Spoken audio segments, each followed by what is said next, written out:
आज हम कक्षा 12 इकाई 2 प्रतिलोम त्रिकोणमिति फलन को पढ़ने जा रहे हैं और इसमें हम मुख्य मानी शाखाओं के प्रांत व परिसर को निकालेंगे। थोड़ा ध्यान से समझिए। जब हमने फलन को पढ़ा था तो फलन की कुछ कंडीशन इस प्रकार से थी। हमारे पास में फलन और यहाँ पर जो है वो है प्रतिलोम त्रिकोणमिति फलन। कंडीशन को ध्यान से समझे तो हम में से सब जानते हैं। जैसे मान लो यहाँ sin x हो, माना कि f ऑफ x बराबर से हमारे पास क्या हो sin x हो। f ऑफ x की वैल्यू यदि हमारे पास f ऑफ x की वैल्यू यदि हमारे पास sin x है तो sin के विभिन्न मानों को रखने पर देखिए, जब हम शून्य से मान रखते हैं x का मान 0 रखेंगे तो आपको यहाँ पर ये f ऑफ x है और ये sin x है तो 0 का मान 0 मिलेगा। जब हम 30 रखते हैं तो उसका मान 1/2 मिलेगा। जब हम 45 अंश रखते हैं इसका मान 1/2 मिलेगा। जब हम 60 अंश रखते इसका मान करने 3/2 मिलेगा। जब 90 अंश रखते तो इसका मान हमको 1 मिलेगा। 120 अंश जब रखते हम तो इसका मान पुनः करने 3/2 मिलेगा। जब हम 135 अंश रखेंगे तो इसका मान फिर से क्या मिलेगा 1/2। जब हम 150 अंश रखेंगे मान तो इसका मान 1/2 मिलेगा। 180 अंश रखें तो इसका मान 0 मिलेगा। ध्यान से देखिए, 60 अंश के लिए करने 3/2, 90 के लिए 1, 120 के लिए फिर करने 3/2, 135 के लिए 1/2, 150 के लिए 1/2, 180 के लिए। यह जो फंक्शन है इस फंक्शन को थोड़ा सा ध्यान से समझें तो यह फलन तो कहलाएगा, लेकिन जब हम इसी का इनवर्स यानी जब हम इसी का प्रतिलोम फलन ज्ञात करें, जब हम इसी का क्या ज्ञात करते हैं प्रतिलोम ज्ञात करते हैं तो प्रतिलोम की कंडीशन में क्या होगा? प्रतिलोम की कंडीशन कुछ इस प्रकार से आने वाली है। ये मान बदल जाएंगे, 0 1/2 करने 3/2,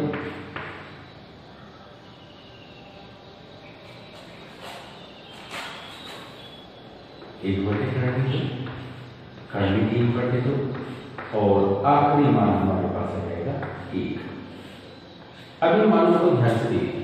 दाहिनी तरफ 0 डिग्री, 30 डिग्री, 45 डिग्री, 60, 90, 120, 135, 150 और 180। अब ध्यान से देखेंगे तो जब हम प्रतिलोम यानी कि f इनवर्स को ज्ञात करेंगे तो 0 के लिए 0 होगा और 0 के लिए 180 होगा। शून्य के 2 प्रतिबिंब बनेंगे। 1/2 हमारे पास 30 अंश का मान भी होगा और ये 150 का मान होगा। 1/2 ये 45 भी होगा और ये 135 का मान होगा। करने 3/2 60 अंश का भी मान होगा और ये ही मान 120 का होगा। 90 अंश निश्चित है तो हम क्या कहेंगे यह फलन नहीं है। इस प्रकार से अगर हम देखें तो जो ट्रिग्नोमेट्रिक रेशो है sin cos tan वो सारे मानों के लिए फंक्शन इनवर्स फंक्शन तो हो ही नहीं सकते, लेकिन कुछ विशेष कंडीशन के लिए वो इनवर्स फंक्शन होते हैं। तो आज हम जिनको याद कर रहे हैं वो है मुख्य मानी शाखा।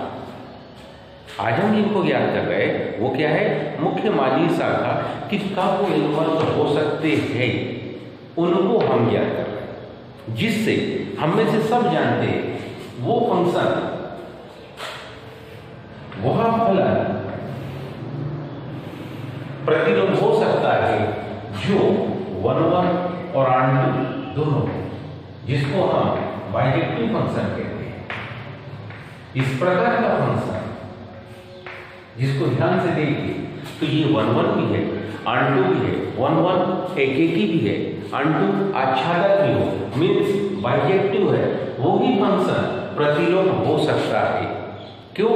क्योंकि बाईं ओर के प्रत्येक एक अवयव की इमेज एक ही है, बाईं ओर के प्रत्येक एक अवयव का प्रतिबिंब एक ही होना चाहिए, तभी वो इनवर्स के लिए भी फलन होगा, अन्यथा ये कंडीशन आएगी तो वो फलन नहीं होगा।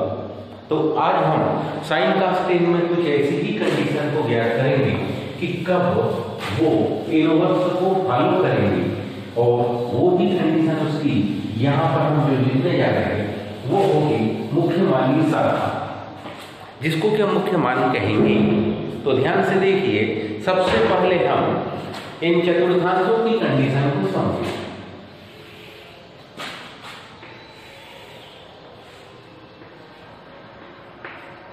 जैसा कि हम जानते हैं 0 से 90 और यहाँ पर है 180 और यहाँ पर है हमारे पास 270 और यहाँ है हमारे पास वापिस पहुंचे तो ये हो जाता 360। इसी को रेडियन में जब लिखते हैं तो ये π/2 कहलाता है, π/2 रेडियन है, ये पाई रेडियन है, ये 3π/2 रेडियन और ये 360 जो है ये 2π। इन कंडीशनों को ध्यान दें तो हम पाते हैं कि पहले में तो सभी धनात्मक होते हैं, अल्फा नेगेटिव, दूसरे में साइन और इसका व्युत्क्रम यानी कोसेक धनात्मक होता है, तीसरे चतुर्थांश में टेन पॉजिटिव होता है और उसका व्युत्क्रम कॉट पॉजिटिव होगा, चौथे में कॉस और उसका प्रतिलोम या व्युत्क्रम जिसको हम कहते हैं सेक वो पॉजिटिव होगा। अब ध्यान से अगर देखें तो 0 से पहली कंडीशन साइन की देखिए, साइन थीटा की कंडीशन को देखें तो साइन थीटा की कंडीशन में हम पाएंगे कि यदि 0 का मान लिखे तो वो होता है 0, 30 का मान लिखे तो वो होता है 1/2, 45 का मान लिखे तो वो होगा 1/2, 60 का मान लिखे करनी 3/2, और अब बारी आती है 90 का मान तो वो होता है 1। जैसे हम 90 को पार करते 120 की रेंज में आते तो मान वापिस रिपीट होना प्रारंभ हो जाते थे, और हम पाते हैं कि रिपीटेशन वाले जो मान हैं वो किसी भी कंडीशन में हमारे पास यहाँ मान लगातार रिपीट होना शुरू हो गए और वही की वही मान फिर से रिपीट होने लगे। जब मान वही की वही पुनः रिपीट होने लगे तो ऐसा फलन प्रतिलोम तो हो ही नहीं सकता।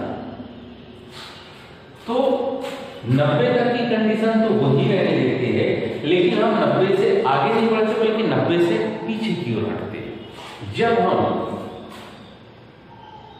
0 से पीछे हटते यानी कि ऋण 30 अंश के लिए कहते तो ये ही साइन धनात्मक की बजाय ऋणात्मक होने लगता है, ये ही ऋण 45 अंश धन होने की बजाय ऋण होने लगता है, ये ही ऋण 60 अंश ऋण करने की 3/2 होने लगते हैं, और ये ही ऋण 90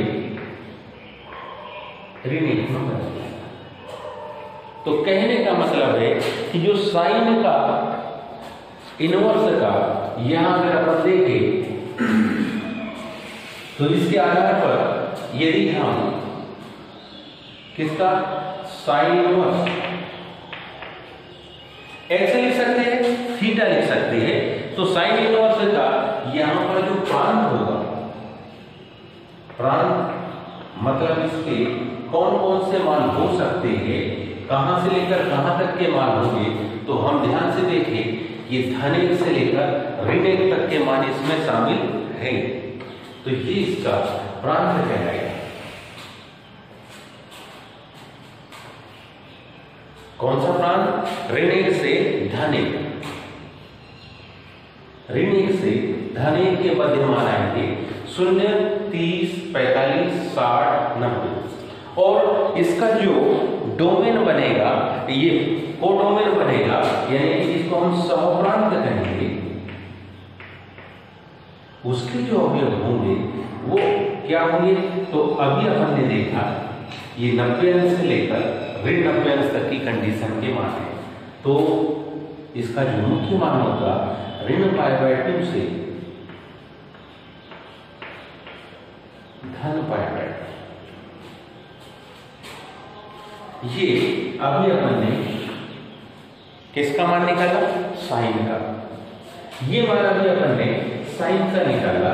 अब वापिस आते हैं इसका व्युत्क्रम कोसेक को समझे। जब कोसेक की कंडीशन को समझने का प्रयास करेंगे तो कोसेक के मानों को थोड़ा सा ध्यान से देखना।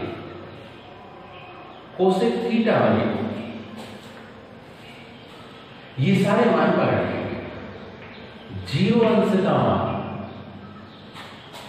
0/1 का व्युत्क्रम होगा, तो जिसको हम लिखते हैं परिभाषित नहीं है आता। 30 अंश का मान लिखेंगे तो ये मान 2/1 आएगा। 45 का मान लिखेंगे तो यह मान करणी 2 आएगा। 60 का मान लिखेंगे तो यह मान 2/3 होगा। 90 का मान लिखेंगे तो निश्चित ये मान 1 ही आएगा। आगे देखिए, इन मानों को थोड़ा आगे समझने का प्रयास करें। यदि यहां पर हम ऋण 30 अंश लिखें, कोसेक थीटा में अगर धन 30 की बजाय यदि हम क्या लिखते? ऋण 30 अंश लिखते, तो जब हम मानों को यहां पर ऋण 30 अंश लिखते तो यहां की जो कंडीशन आती है इन मानों की कौन सी? यहां पर माना जाता है ऋण 2। 45 अंश के लिए, ऋण 45 के लिए अगर देखें तो यहां पर मान आएंगे ऋण करणी 2। ऋण 60 अंश के लिए देखें तो यहां पर माना जाते हैं ऋण 2/3। और ऋण 90 के लिए जब देखें तो यहां पर हमको मान मिल जाएगा ऋण। अगर हम इसको ध्यान से समझे तो हम पाते हैं क्या कि यहां जो cos इनवर्स के मान है, कोसेक इनवर्स, यहां जो कोसेक इनवर्स के मान है उसमें हमको कौन से मान नहीं मिल रहे? हमको मान नहीं मिल रहे धन 1 और ऋण 1 के मध्य का कोई मान नहीं मिल रहा। यानी कि कौन सा मान नहीं मिल रहा? 1/2 नहीं मिल रहा। कौन सा मान नहीं मिल रहा? 1/2 वाले मान नहीं मिल रहे। 1/2 वाले मान नहीं मिल रहे। करणी 3/2 वाले मान नहीं मिल रहे। इसका मतलब है इसका जो प्रांत होगा, इसका जो प्रांत होगा वो रियल नंबर में से, वास्तविक संख्या में से, कौन से? ऋण 1 और धन 1 को, ऋण 1 और धन 1 को, ऋण 1 से लेकर धन 1 तक। लेकिन ये शामिल नहीं है, ये है, ये यहां पर मान उपस्थित है। इनके मध्य में आने वाले सारे मान को घटा देंगे तो वो कोसेक का प्रांत होगा। ऋण 1 और धन 1 को नहीं घटाना, बल्कि ऋण 1 से धन 1 के मध्य की अन्य संख्या जितनी भी है, 0.1, 0.2, 0.3, इस प्रकार की संख्या से लेकर हम कहां तक? 0.99 तक। इधर भी ऋण 0.99 तक की संख्या को हम क्या करेंगे? घटा देंगे। तो ये वाले जो मान है वो कोसेक का प्रांत कहलाएंगे। अब प्रांत के साथ इसका सहप्रांत क्या होगा? तो ध्यान से देखिए, हम पाते हैं धन 90 से ऋण 90 के सारे मानों को फॉलो करता है, लेकिन एक कंडीशन में मान परिभाषित नहीं है। वो 0। कहने का मतलब इसका भी मान क्या होगा, इसका भी मान ऋण π/2 से धन π/2 के बीच होगा, लेकिन क्या नहीं होगा, उसमें 0 डिग्री नहीं होना चाहिए। क्यों? क्योंकि अगर 0 डिग्री होता है तो ऐसी कंडीशन में वह मान परिभाषित नहीं होगा। तो आज हमने साइन और उसका व्युत्क्रम कोसेक के प्रतिलोम त्रिकोणमिति फलनों को पढ़ा। से आज के लिए इतना ही, शेष कल। धन्यवाद।